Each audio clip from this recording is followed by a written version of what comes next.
ГСП онлайн. Городские новости сейчас. На новогодние утренники принято облачаться в карнавальные наряды. Мы спросили у ухтинцев, помнят ли они свои первые новогодние костюмы. Карнавальный костюм я был с свинюшкой. Вот это да. В садике? Да, в садике вокруг елочки танцевали на Новый год. Если честно, хотел бы жирафиком быть, костюмчик такой. Ну да, снежинка, конечно. Снежинкой, конечно. Первый костюм. Родители, мама. Что входило в этот костюм? Ну, у меня корона такая была красивая, снежинка была посередине и платьишко мишурой обшитое.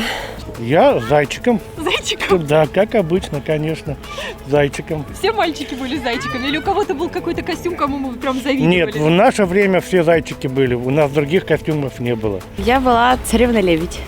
Обалдеть, а кто шил костюм? Мама. Мама сама шила. Да. А что там было? Был у меня кокошник такой, большая звезда во лбу. Я была Золушкой. Да, я точно помню, мама мне шила этот костюм. Больше всего запомнился мне, когда я была Клеопатрой. Здорово. А ты знаешь, кто это такая Клеопатра? Да, она царица, ну, как можно сказать, царица из Египта. И кем же вы были? Кем же я уж... Снеговиком. Вот это да. Юля, а ты кем была? Ну-ка скажи-ка. На утреннике? Да, на утреннике. Принцессой. Представление в первом классе, но я уже немножко так плохо помню. Помню, что Петрушкой, мне почему-то это было очень обидно. Не хотелось? Не хотелось быть Петрушкой. Хотелось быть принцессой. Конечно, снежная королевна как минимум. Кем ты будешь? Вот, она будет, по-моему, журналистом. Кем были? Традиционно зайчиком.